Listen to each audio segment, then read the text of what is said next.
2007, the year of our Lord. Back in 2007, I wasn't really fortunate enough to have a good setup. My computer looked like this, and my TV looked like this. I couldn't really play the stuff that actually released at the time, so I had to check them out later when I upgraded from my CD drive to my DVD drive and got a 360.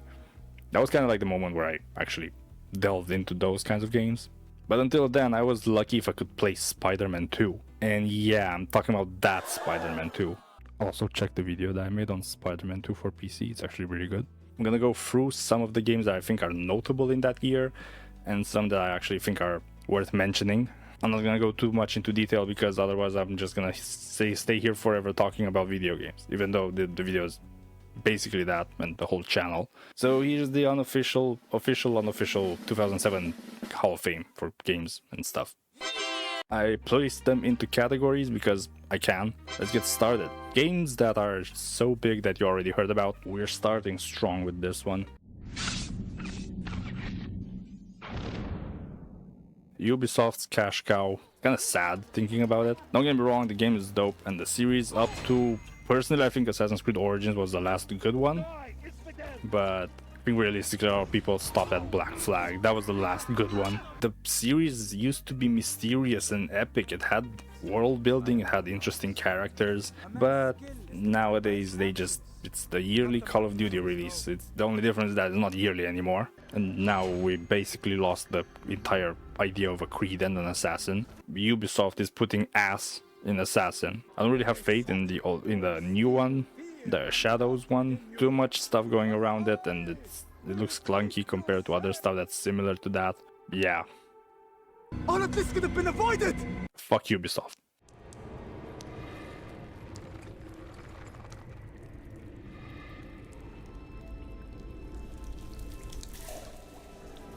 I don't need to say too much, just this guy. This motherfucker. You know him, you definitely saw him, even though you haven't played the series, you know who this guy is. Or guys, they're basically like, they were like prisoners, I think. But I don't need to say too much, it's BioShock. 50,000 people used to live here. Now it's a ghost town. All gillied up. I think it's one of the most badass missions in a military shooter in probably forever. There's probably something out there, but I think when people think about Call of Duty, they probably think of this. Either this or No Russian, but that came a bit later. It was a shock factor, so a lot of people talked about it. But All Giddied Up was special. It wasn't a shooting gallery. You didn't kill like a million soldiers at the same time in like waves or something like that. It's just you and your partner sneaking around in the grass in ghillie suits, needing to like assassinate this guy. Honestly, it's Call of Duty. I really can't remember like the overarching story, but Jesus Christ, the moment they give you this like huge sniper rifle and you need to shoot him, it was a bit overkill. It could have been the distance, actually. It's probably that's why they used it, but you shoot this guy and his arm flies off. So he basically became he got oceloted. But yeah, cool story, bro. It's Call of Duty. Of course you're gonna know about it.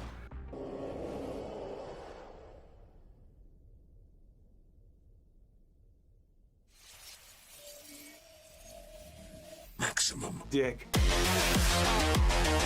What else can I say about this? Then it has been the benchmark for a lot of computers back in the day, and we still use the expression, does it run Crysis, to this day, even though nowadays we kind of can run it with no issues. I think nowadays the equivalent of that would be the benchmark for Monster Hunter Wilds. Ugh.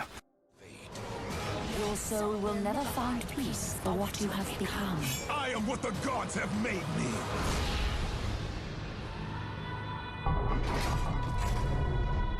Boys, this is special. And it's not why you think it is. They took out the bounce. What the fuck? And if you know, you know. I'm gonna keep it at that. We're not going to lose it a second time. Rise and shine, Mr. Freeman. We're not gonna find out anything after that until 2020. At least not from Valve. People are still waiting for Half-Life 3. Supposedly it's happening, but personally I don't think it's gonna happen anytime soon. Half-Life was always released with some form of technological innovation in gaming, because the first one was 3D, the Half-Life 2 was physics engines, and Alex was VR. So if we're not gonna reach the point where we have like full dive technology like in Sword Art Online, I doubt we're gonna get Half-Life 3 anytime soon. One, because the hype is real and they're probably never gonna match it. And two, it's not a difference in technology that big right now. Maybe, I was thinking maybe ray tracing. They would have probably done some. I mean, then again, it's still, I guess we'll see. Besides this, the whole orange box package that you get, because the orange box was released in 2007, so you also get Team Fortress 2 and Portal with it. Team Fortress 2 on the actual orange box, if you have a console, is kind of worthless now because you can't really play it. There's some, I believe there is some works into bringing it back online. I'm not too familiar with that though, so I'm just gonna keep it at that. Play Portal as well, since we're talking about this. Yo, it's cool.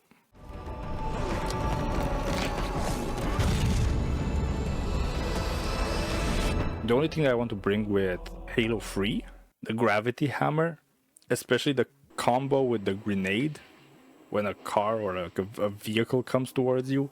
There are clips online since I remember playing it myself. People would just like baseball the fucking cars. If you know how to do it, you can do it. I did it a couple of times, but it was like local multiplayer. I couldn't get the online stuff back then, and it's still a bit weird that you have to pay for multiplayer on consoles, so I'm not gonna do that. But it's a cool factor, and that's what I remember about Halo 3.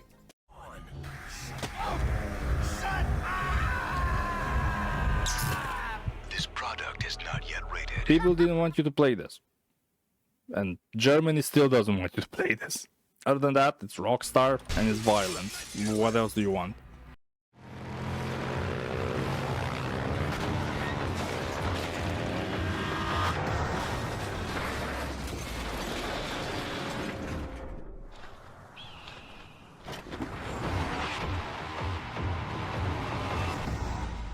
I just got mine. I actually never played MotorStorm before. I know it's good, and I'm actually excited to play this. It's been on the list for a while, and I like stuff that goes vroom vroom, so I can't wait to play this once I'm done with the other stuff that I have.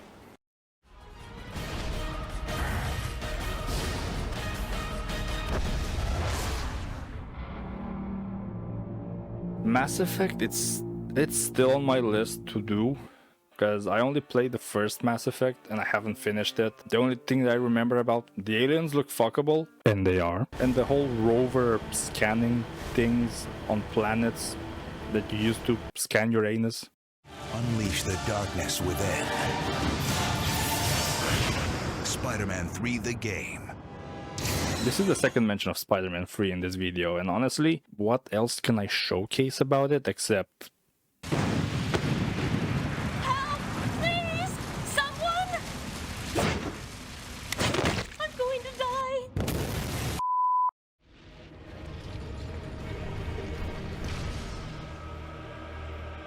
Ooh. This was one of the first remasters, actually, if you think about it, because Tomb Raider Anniversary is a remake of the first Tomb Raider game. This might have been the first awakening for a lot of teenagers back in the day, and probably the second awakening for people that actually played the original and saw more than 3 polygons on Lara's rack. It wasn't even called remaster back then, they just released it.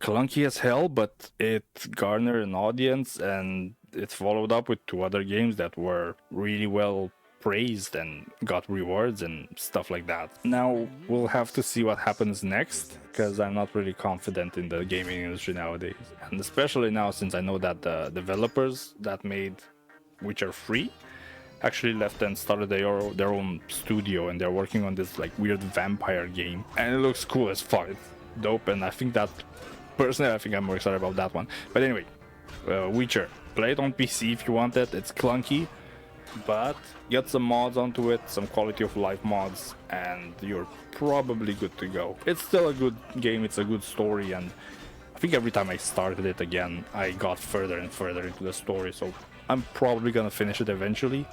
It's just that you need a bit of patience for it. Kill them both.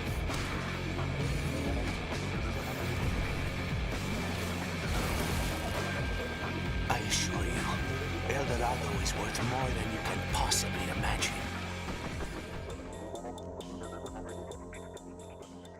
And it's the only Uncharted game that I finished and played, mainly because I didn't buy the other ones yet. Sorry, I'm working on it, okay? But one thing that I remember is fuck those guys. Oh, crap.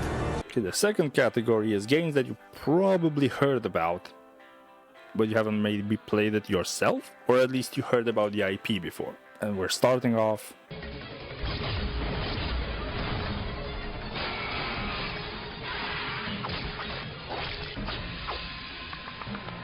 This is basically as it sounds. It's mini predators fighting mini aliens with mini human soldiers on a mini console with a mini screen. Oh my god. On a serious note now, it's actually a really cool game. It's a good, I don't want to say port, but it's more of a, it does its own thing. It's more of a third-person action shooter thing. You play with all three factions the same way. The only experience I have with it is you play as the Predators. I played only with that. I can't remember if you can choose like in the PC version, but it's a cool game, and honestly, it's worth playing if you have a PSP, or you can just emulate it. Do whatever you want.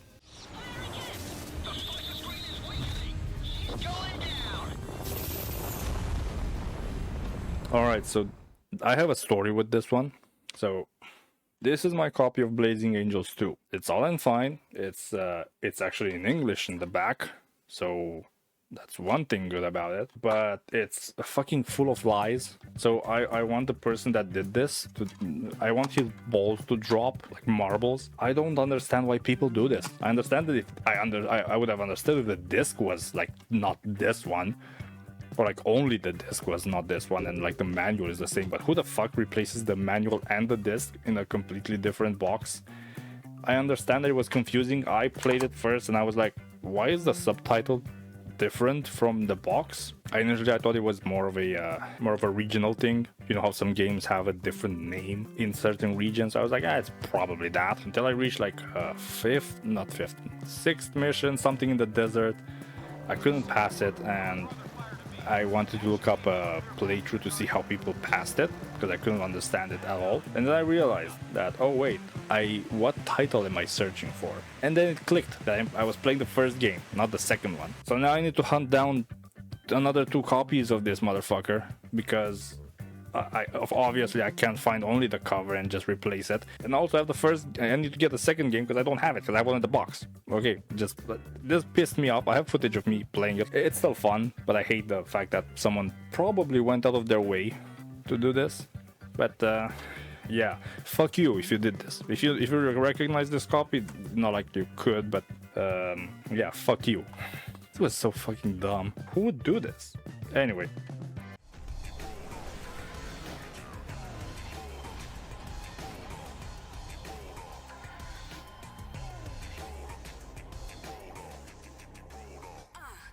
Ooh, Jumpy Man, the game. You play as this guy with a power armor thing, you jump around and you kill stuff in an open world. It was made by Microsoft. Back then, they actually did some cool stuff, and it's been, I think I've played only Crackdown 2 back in the day. I own Crackdown 1 now, so should be a good time to start it. I have a huge backlog. There's gonna be a recurring trend of me saying that I started a lot of games and I never finished them. I don't want to say that I have a big history of playing games just to try them out and see what I like. So that's why I have a lot of games I never actually finished. But at the same time, my collection looks like this, and my Steam collection looks like this, and GOG looks like this. I have a lot of stuff. But yeah, Jumpy Man, good game.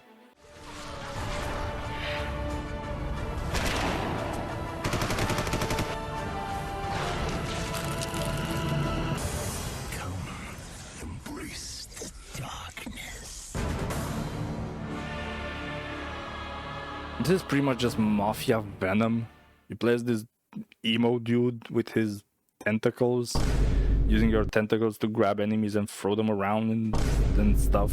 It's cool. It's made out of after a comic book, actually. I've played both of the games. The second one is more, it tends to go more towards the comic books, where you get the demon armor transformation, not transformation, but like an upgrade, but you see in the comics. It makes more sense when you go through it. The cool game. The first one is more manual. So, because the second one, a lot of the abilities are automatic. This one, you actually can grab enemies. You can throw them around however you want. Just if you want to play it, be prepared. Either pay attention to cutscenes and dialogue, because people actually tell you what to do, and the game doesn't. Or take a guide with you and follow that, because the game ain't gonna hold your hand in the campaign.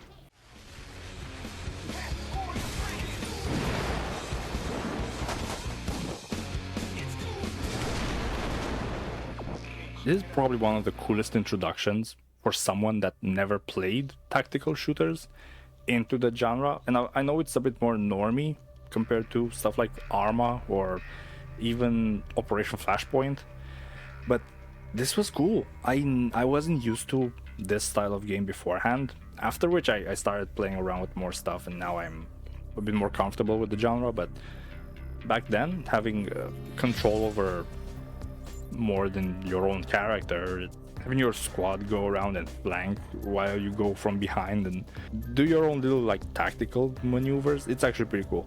Also, to preface, I finished this on the PS3, and why I mentioned this is because the PlayStation and the PS3 and Xbox 360 versions look like this, whereas the PC version looks like this. So it's a completely different game. I have no experience with that one. Maybe someday, I don't know.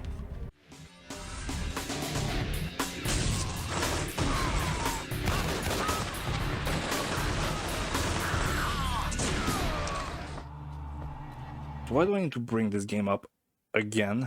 You probably guys don't know about it. I had an older channel, and I mentioned before that I haven't finished this one yet, and I still didn't. I started it like 10 times.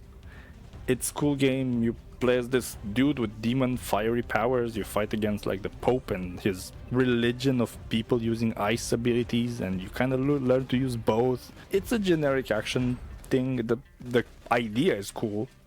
I just don't remember anything from it, and I should really go and finish it already. Just get it over with. Overall, not great, not terrible. It's fine. You want to play it. Maybe you'll finish it.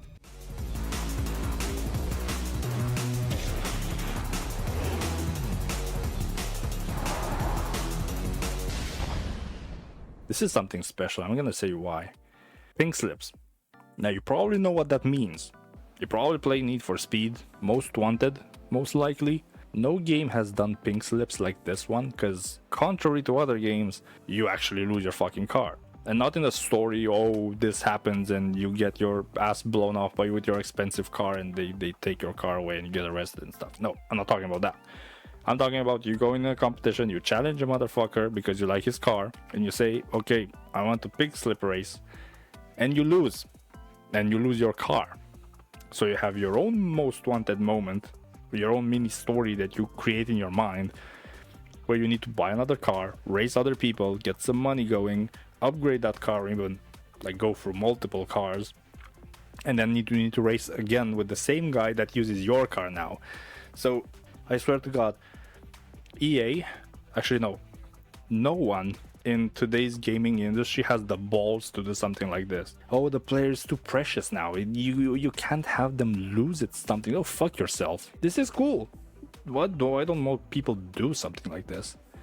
We need pink slips back, but like actual pink slips, not oh story you lose your car. I don't give a fuck. I don't have emotional value behind that car. I mean, the M3 is cool, don't get me wrong, but you just drive it and you're like, okay, it's mine, and then you lose it. So like, Anyway, you go and play Juice 2. It's cool. It's probably one of the more special games out there. It's more arcadey. You don't need a driver's license, or you need to like learn to sim race or anything like that. I think it's on PS3 and Xbox 360. Actually, yeah, because the generation matches. It's 2007, of course. Like, I'm stupid, but I think I have it on.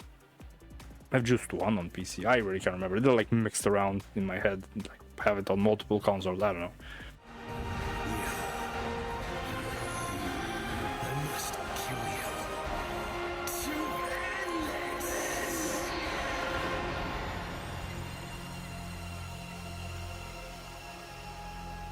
you. You fight bugs. Okay, one more context. Okay, you fight bugs on an icy planet.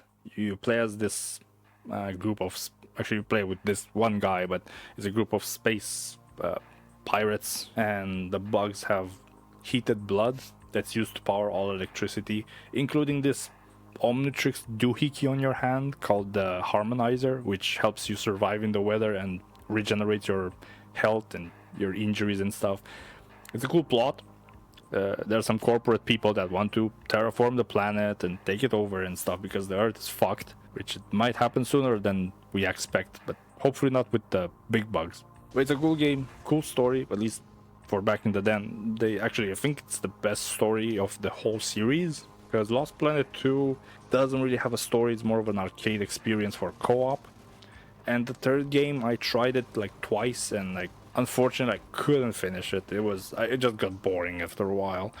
The one cool thing about the third game is that you can put your own music in the mech when you pilot on the planet in the rough terrain and weather and stuff. You can put your own music in the game, and it's hit or miss. Some songs work, some songs don't, but it was a cool feature, I guess. But the first game didn't have that. But it has a cool story, and the girl in your party is hot, so that's another bonus. They could have done better with the voice acting, though. I'm gonna mention that, but it's fine. It's passable.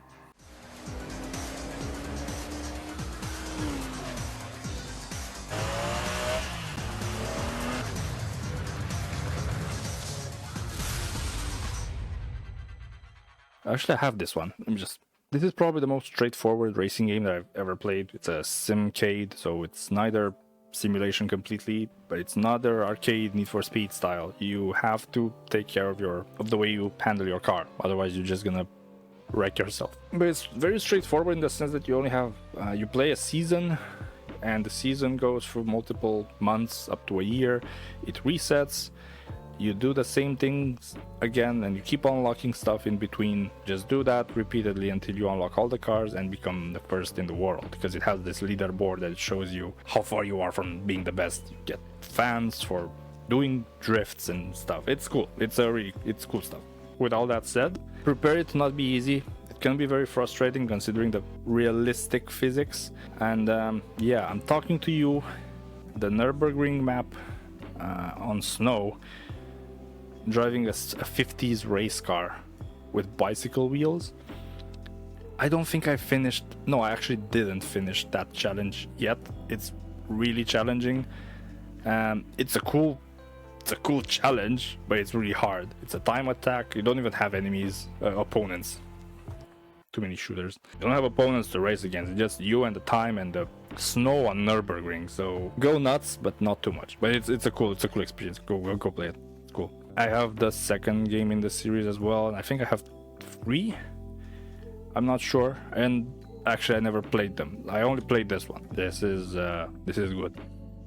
I'm gonna keep it at that.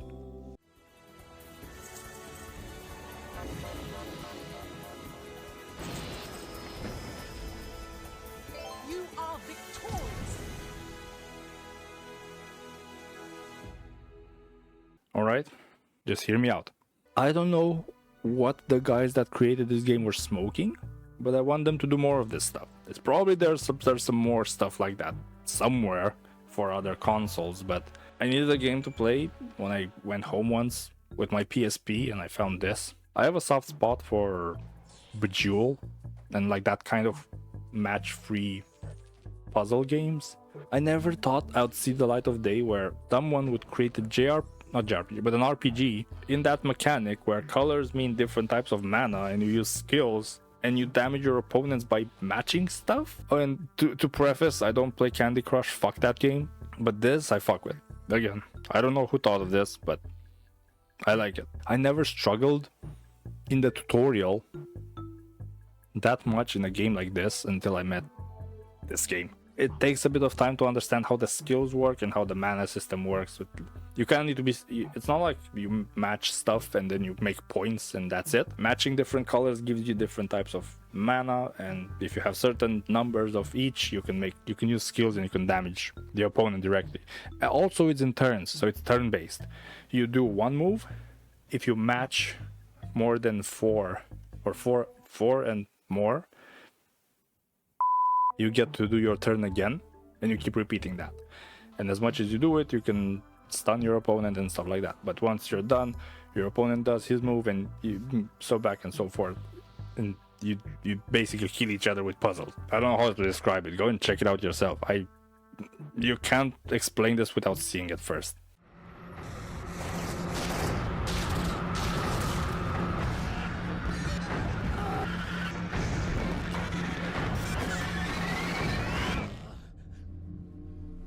Ooh, we got a new release of this one. We got Stalker 2 in 2025. If that doesn't hold some ground as to how iconic Shadow of Chernobyl was for this specific series, I don't know what it is. With all that said, it's the fucking clunkiest piece of shit I've ever played. If you want to play it, I'd really strongly recommend playing Stalker Anomaly, because it's basically the same thing. It's just with the later, what was it? Clear Sky, I think. It takes the engine from that and it recreates the first game with all the NPCs, all the factions, the whole story mode, everything. You can even play it as a survival game. I would recommend playing that, adjust it to like an easier difficulty, and just go wild with that one. Don't play the original game, it's really clunky. You need to patch it a lot. There's some stupid game mechanic where you need to level up your shooting, otherwise you aim something and then the bullet goes fuck off, so it's not worth it. Don't play Anomaly. Also go play Stalker 2, I heard it's fun. I haven't played it yet, but I know people who did. Welcome to hell.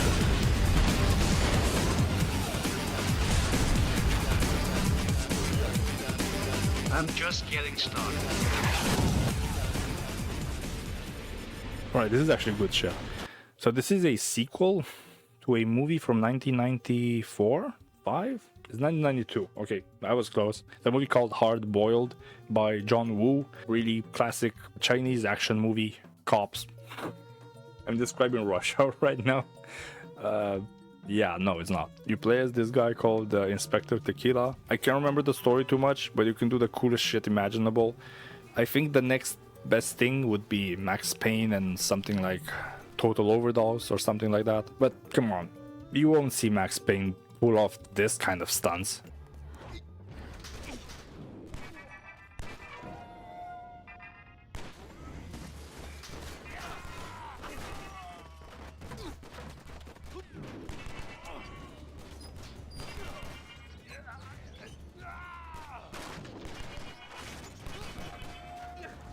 Or this shit where like you're spinning around, you have like pigeons flying around you with like the peaceful music and everything, and everyone around you just dies. Give it some props. Try it out if you can.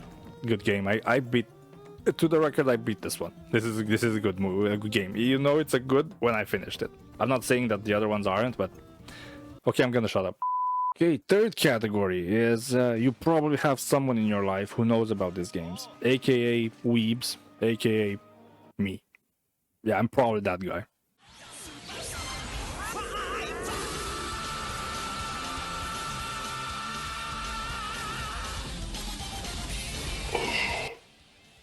I can't even describe how much people lost it when Sparking Zero got announced, because that's basically Budokai Tenkaichi 4.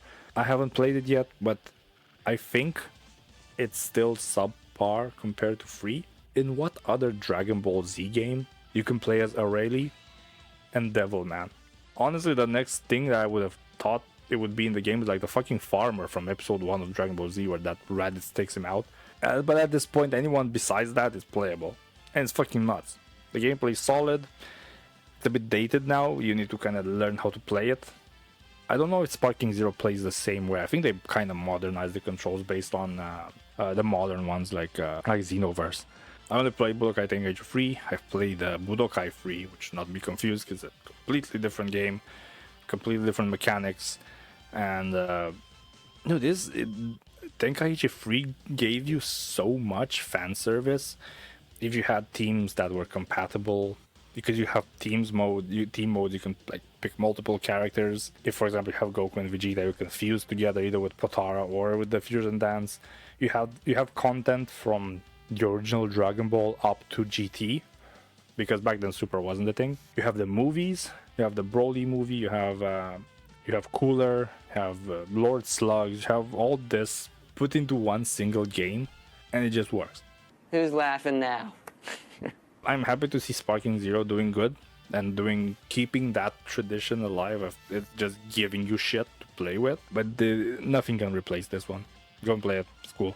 Also, I'm not gonna stop here. This is so accurate. Speaking of Devilman, the one I mentioned before, he's like devil beam thingy, that in the lore of the original Dragon Ball, it only hurts people that are like sinners or like they're evil, but if you use it on Goku or anyone like that, it doesn't work.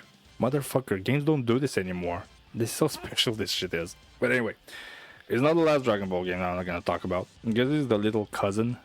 It's mostly part of the Budokai series, not the Tenkaichi one. It's the PSP variant, which is the third game on the PSP, but it's actually the first game in the series, because it's kind of like a prequel to the other ones.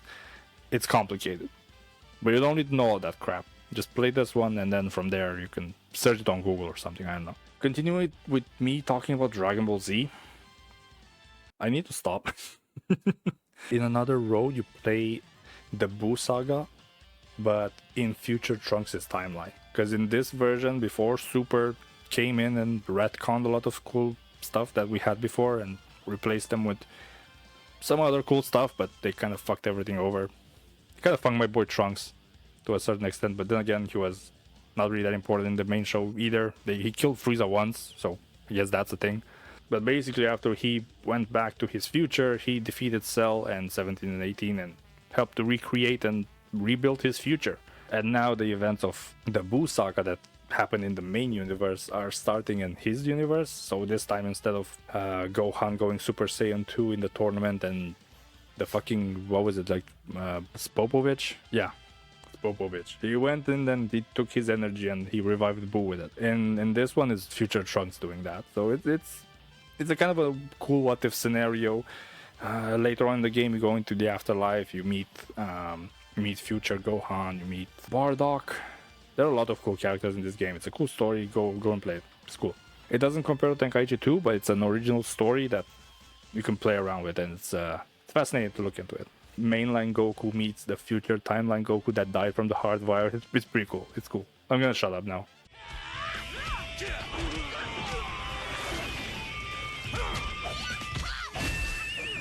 Naruto, Ultimate Ninja 2. Oh, this is a technicality, because technically this game came out in 2004 in Japan, but in Europe and US we got it later. So it's 2007. I don't care. It's my video and I'm doing the rules. I forgot where the story stops in this one. The first game in the series went up until the Land of Waves, and you had Curse Mark, Sasuke, and Ninetales Naruto as the secret unlockable characters. In this one, they gave you a lot of abilities, and that's all I can remember, honestly. I think the story goes a bit further. I think it stops up to the end of the tuning exams, I think. Of course, the third one goes into the whole story, start to finish, up until the Valley of the End. Go and play it. If you like Naruto, the Ultimate Ninja series, the old one, not the Storm. The Storms are cool, but if you want to play the normal story from Naruto up until Naruto Shippuden, until the Sasori battles, play the entire Ultimate Ninja series. It's really, really cool. 2 is kind of like the middle child, because people talk about either the first one that looked like the manga, and the third one that's basically just gives you everything. You unlock all the abilities for all the characters, you get new characters into it, you get transformations and awakenings and shit. This is the one game that actually kind of started the whole system that we used in Storm later, when Storm 1 came out, because Storm 1 kept a lot of the stuff from the old series, except they made it 3D and they kind of took some shit out. So yeah, going back to the younger cousin part, another game for the PSP, it's the Ultimate Ninja Heroes series. In this case, it's Heroes 1. It's one of those games where it was the first released, because Heroes kind of became its own thing after a while. Like Heroes 2 had its own original story in the original Naruto series, but this one was basically just an arena fighter. You pick a character, you go for like an arcade mode, and you defeat everyone, and that's basically it. It's a cool game as a concept, and playing around with Naruto characters, seeing them do cool stuff in the game, but it doesn't really have a story of its own. It's not the greatest, but it's fine. Heroes 2 and 3 on the PSP, they're like great, but the first one is kind of like, if you have it, it's fun, but it's not the greatest.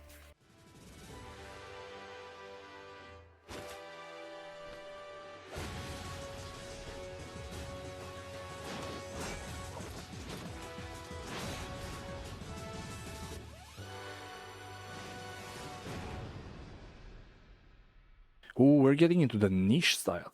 It's not really that niche, but I think some people know about some parts of what I'm going to talk about. I'm packing 2 games here, so just to explain it, there was this one game series that I think it's still around. I think they still make new games for it, called Dynasty Warriors. It's the whole genre if you go and you defeat like 100 enemies at once. It's that gameplay. You know it. You know it when you see it. Warriors Orochi was this side series that they made where instead of relying on the realistic events of history that happened in Japan, and I don't know if it's only Japan or if it's just Asia in general, but I know Warriors Orochi is mostly Japanese because the villain is Oda Nobunaga and he's this like demon lord. It's false. No way. Not this time. Okay, my bad. I was actually thinking of Onimusha 3, so I got them confused because I played them at the same time back in the day. So yeah, I'm just stupid here. Don't mind me. It's a bit more fantasy oriented, whereas the original series was more rooted in the historical events that actually happened. Obviously not super realistic because you have like one guy that just throws 100 people in the air and just kills them instantly. So that's not really realistic. But Warriors Archie did its own thing and it has a cool story into it. I still need to go back to play it, but it's really hard to find copies of it now. And because I'm fucking stupid and I'm collecting everything, I don't know. I'm not beating a game if I don't own it in my shelf. That's a me issue. As for Dynasty Warrior Gundam, take the original thing that I said with a realistic history and all that, keep the gameplay of it, and just put Gundam. Put mechs into it that fight into space with lightsabers. Still fucking badass as it sounds. But that's basically with those two. Those are a bit of a packed thing. I took both of them because they're kind of similar. Gameplay wise, they're very similar. One of them is more like you fly in space and you fight people with swords and robots. The other one is you fight on the ground against people that are demons. So yeah.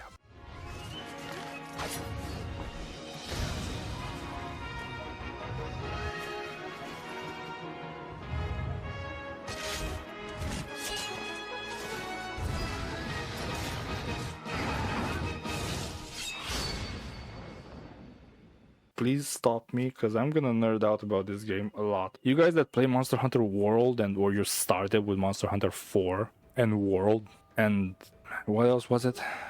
Rise and stuff like that. You don't know shit.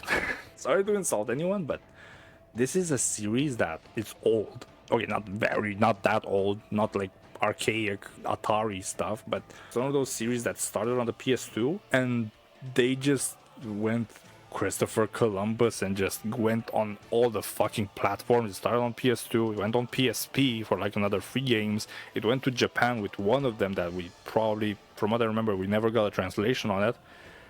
But then we got it on Wii U. And then other games that were like the next ones after the first one on PlayStation were on Wii. And then they released it on the 3DS exclusively for a while. And now it's on Switch. And now it's back to being on PC and everything with Worlds and Wilds. What the fuck? Let's not forget the spin-offs, Monster Hunter Rise and stories. But honestly, the original series has its own charm and it teaches you the basics of the most basics of basics. I was going to say shoutout, but he's way bigger than me. Retro Renew. He actually played the first ever Monster Hunter on stream a couple of days ago before I recorded this, and he was treated like a child by the game. They had to teach him how to cook, they had to teach him how to fish, how to do the most basic stuff like combining. You start one mission, it tells you create a potion by combining 2 items, and then the mission's over. But then again, it was the first game, so it's fair.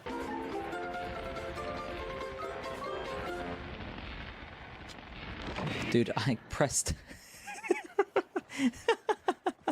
I pressed the button. I guess from Monster Hunter 2 upwards, or probably even Freedom Unite, because that was the one that I actually went and mained for a very long time. They kind of started to streamline everything, and I guess from there people got used to the system. We're talking about Freedom 2. Let's go back on track, because otherwise I'm gonna stick here and just gonna talk about Monster Hunter forever. What I played was Freedom Unite. That's the version that came after this one, but it's basically the same thing. The only difference is that you have some extra missions, you have some extra gear, and some more stuff there. But it starts exactly the same. This is the game that added the katana, a pretty big deal. The longsword, I believe it's actually called, not a katana. We're just fucking weebs at this point, but I don't care. It's a katana. Look at it. Older Monster Hunter games were something else, and if you've played the newer ones and you like them, do give the old ones a shot, because they're a bit different than you might expect, and you might actually like what you're seeing. They're a bit slower paced, so depending if you're like really impatient, you might not like it.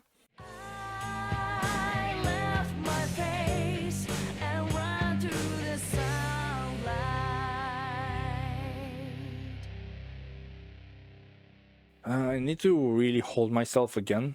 This is a good reason to talk about Persona 3 in my channel, because I never actually did it, but I'm not gonna rant about it too much, because the game's good. Started with a PSP version, and I always wanted to play the PS2 one, the original one. I'm gonna show footage of both the original and the remaster, because that's basically the one that I own. A JRPG, you collect JoJo stands, and you summon them by shooting yourself, and you're also in high school at the same time. It's kind of like how Persona works. You have this dual life where in the daytime you are in school, and then in the night time or whatever after that you do your JRPG dungeon crawling. When I saw it the first time, I was like, yeah, this is Pokemon for adults, where instead of little monsters you have like demons, and like you summon Satan and shit like that. 5 and 4 are really easy to get on Steam. Go with whatever you want, all of them are pretty cool. 1 and 2 are the only ones that are different, but that's a completely other story. I don't want to talk about it. Not yet, at least. Not in this video.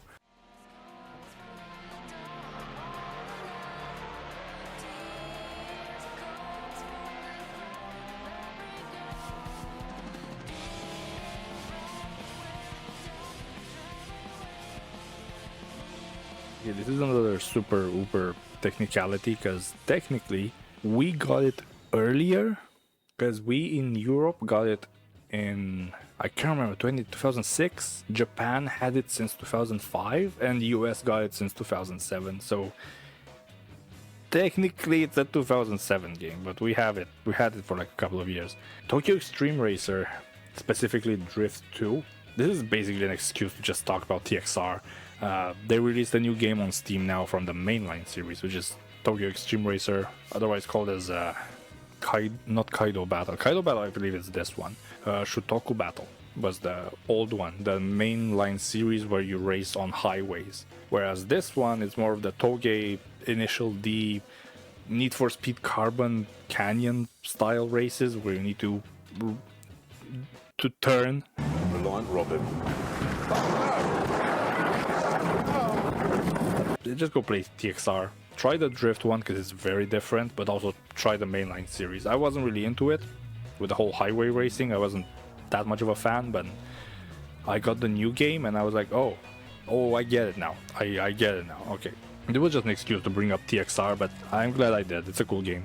I want Genki to make a new version of Drift now. I want it. It's not even about drifting. The drifting is a bit... There's like a whole discussion online where the original game was called Kaido Battle, which Kaido is kind of like Mountain Battle or something like that. And when it came to the West, they called it Drift.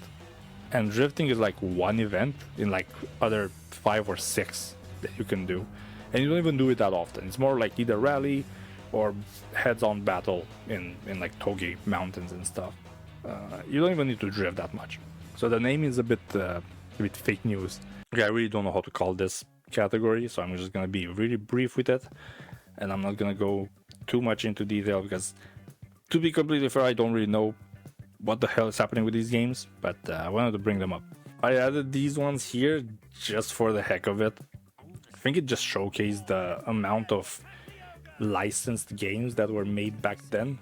We have like fucking Shrek as a game. For the record, I never actually played neither of them, but it's here and it's Shrek, so why the hell not? You also have the B-movie game, in case you didn't have enough cursed imagery in your life. It's there if you want it. Now boys, there's one more game I left on this list. And to be completely fair, I don't really know how to bring it up. I don't know much about it because it's weird. There's a game called Yaris on the Xbox 360. Now to be fair, I haven't really researched it, so I'm gonna open the browser now and I'm gonna look a bit into it. When I found it, it felt like I found footage. It was like lost media. It felt like a fever dream. I don't know what the hell this is. I just remembered this. I don't want to see is it racing game? Is this a racing game? Because I don't know. It's weird. I believe it's an Xbox Live Arcade game. I don't think they ever released this physically. Yeah, it was distributed on Xbox Live Arcade for free. Alright, the only thing I remember, yeah, I remember this. I remember the fucking weird, oh my, what the hell is this? Yeah, do you understand now what I mean when I say that it felt like a fever dream? I only remember this like Yaris car with this weird umbilical cord arm that stuck out of its guts. And now I go on the weekend, I see like two sumo wrestlers on like tiny bikes. What is this? Honestly, I'm just gonna keep it at this because I don't want to be cursed by this, whatever it is. If you know more about the Yaris game, let me know, because I don't. In conclusion, was 2007 a good year for gaming? Except for the cursed thing that was the Yaris game. I say we did alright. Most of the series that were made back then still have roots to this day to them. We still have the Storm series based on the old Naruto games. We have Sparking Zero, we have Stalker again. We still have Assassin's Creed after like what, 12, 13 games, even more if you count spin-offs. Now some of them are cash cows, some of them are actually new games. We're in an era where I think we're still milking the games from this side of the timeline. We're now in the age where we do remasters again, not again, but we're focusing on it because companies are not really that inspired to make new stuff. Ninja Gaiden is coming back with a fourth game and they remastered the second one. So fuck me, I guess. I'm not complaining about Ninja Gaiden, I'm complaining about the industry. We're not making new stuff anymore. Or actually we do, but not the big companies. The indie stuff is doing great, and the AA side with like the smaller teams. But yeah, 2007, it was great. But I want this guy to get I hope you choke on your own saliva every time you want to say Blazing Angels. What's up? It's me from the future. I had an outro prepared for this, but it was kind of lame, so I kind of scrapped it and decided to do it again. If you got this far into the video, well, thank you. That doesn't happen often, especially since this is a very long video and it took ages, and you can tell because the beard grew back. I swear to God, it's either beardless or no beard. There's no fucking in between. But anyway, if you enjoyed this video and you thought it was nice and you had some feedback for me, do leave a comment, and if you're there, subscribe. I don't really ask this often because, well, I don't think it's that important. I feel like the content speaks for itself, but in situations like these where that was kind of I overestimated, or actually I underestimated the scale of this video. Voice crack. But actually at this point when I'm recording this, I still have a lot of work to do on the video, so yeah. But if you enjoyed it, do leave a like and a subscribe as well. I would highly appreciate it, and stay tuned for more. I do have another video prepared after this. I'm not sure when it's gonna be done because it's another chunker. It's not this big, but it's still a lot, and I still need to record the footage for it because you never know. But anyway, I'm not gonna keep you too long into this. I already kept enough of your time, so have a good one.